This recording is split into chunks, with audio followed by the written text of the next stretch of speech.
assure you, ladies and gentlemen, no matter what the others promise to do, when it comes to the showdown, they won't be there.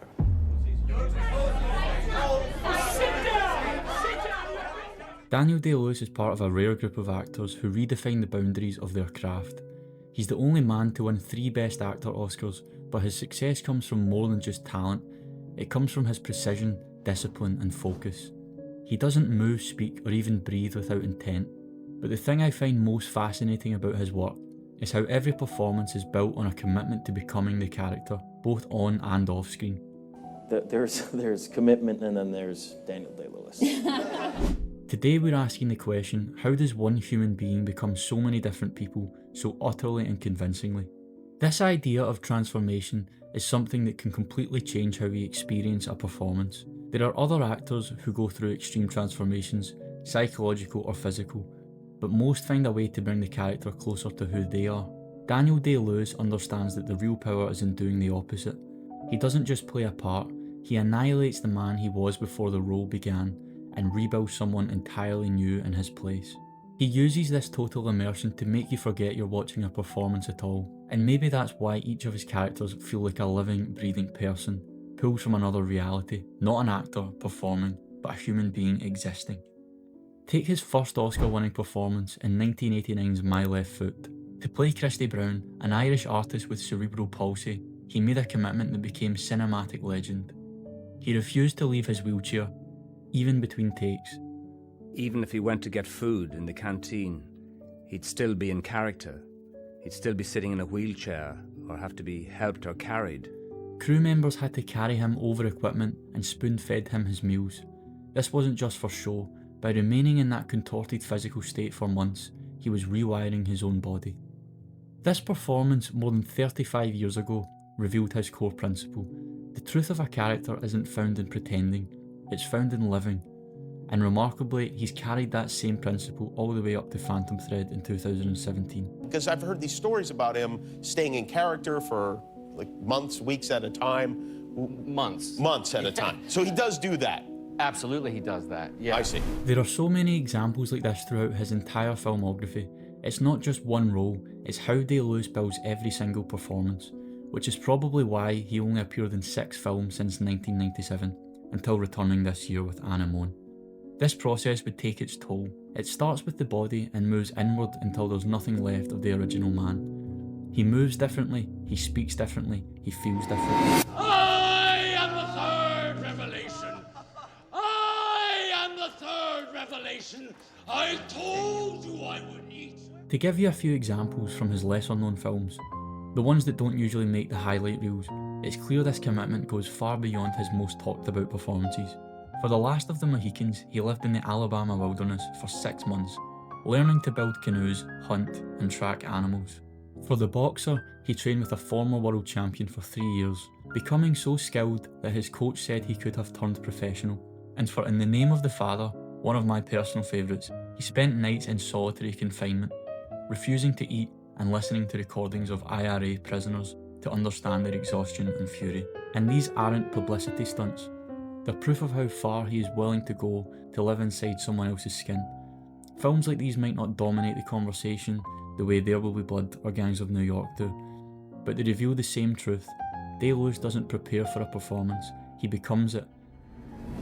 Compare the raw, explosive energy of Bill the Butcher in Gangs of New York to the quiet, dignified stillness of Abraham Lincoln.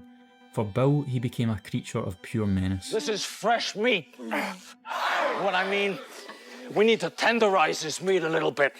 He trained as an apprentice butcher, learned to throw knives with circus performers, and reportedly walked the streets of Rome looking for fights just to keep his character's temperature up. He refused a modern coat in the dead of winter and contracted pneumonia, insisting the authentic shiver was worth it. Then for Lincoln, all of that violent energy vanished. He spent a year reading over 200 books on the president and worked with a linguist to capture a voice almost no one alive had ever heard. We begin with equality. That's the origin, isn't it?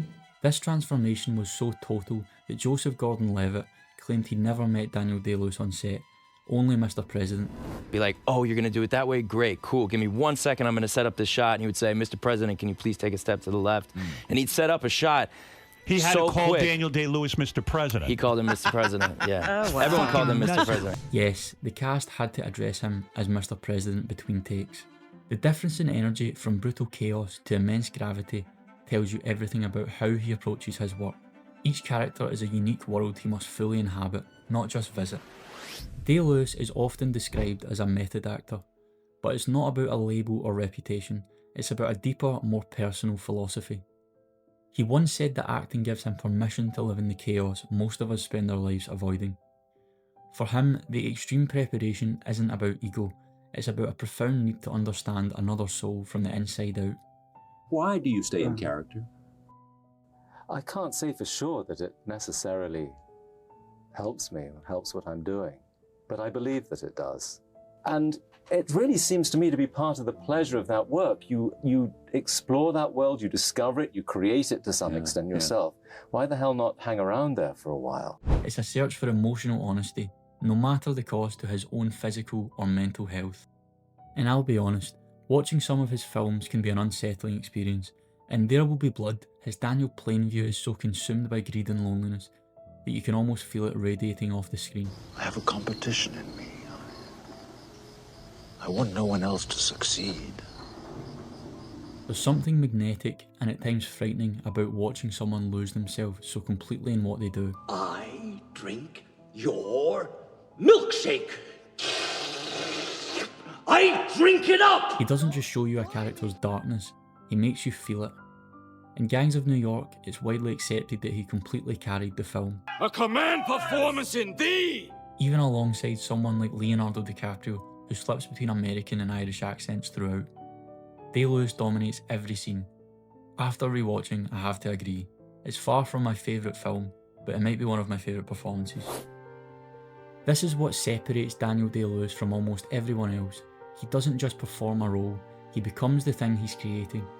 Living out another life for a brief period in time, he dissolves his own identity so the character can be born. We go to these great lengths to try and create a world for ourselves.